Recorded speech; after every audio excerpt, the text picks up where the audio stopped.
મામલે? છેલ્લા હું જુનેદ વડિયા, ગ્રામ પંચાયત સદસ્ય વડિયા, છેલ્લા 2 થી 2.5 વર્ષ થયા વડિયા મામલતદાર કચેરીમાં મામલતદાર સાહેબની ગેરહાજર છે. તે ચાર્જ ઉપર ચાલી રહી છે. હાલ મહિના દિવસ પહેલાં મામલતદાર શ્રીની નિમણૂક થઈ હતી, પણ આજ દિન સુધી મામલતદાર હજુ હાજર થયા નથી. હજી ચાર્જ ઉપર જ ચાલે છે. શું આ વડિયાના વિકાસની થોપતો એવો એક પ્રશ્ન છે. મામલતદાર વડિયા કચેરી તાલુકા મથકની મોટી કચેરી કહેવાય.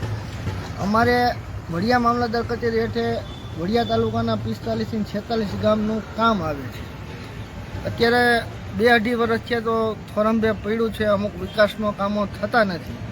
ક્યાં શું એવો પ્રોબ્લેમ આવે છે કે કોઈ અહીંયા આવવા નોકરી કરવા રાજી નથી થતું, એવો એક મોટો પ્રશ્ન છે. કયા કારણો છે એ તો તંત્ર અને અધિકારી જાણે.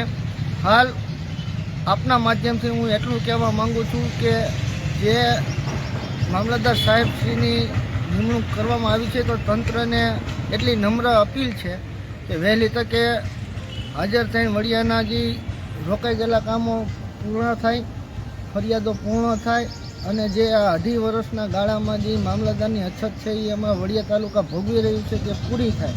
સરકારને નમ્ર અપીલ, તંત્રને નમ્ર, વહેલી તકે મામલતદારની નિમણૂક કરવામાં આવે. Thank you Junedbhai.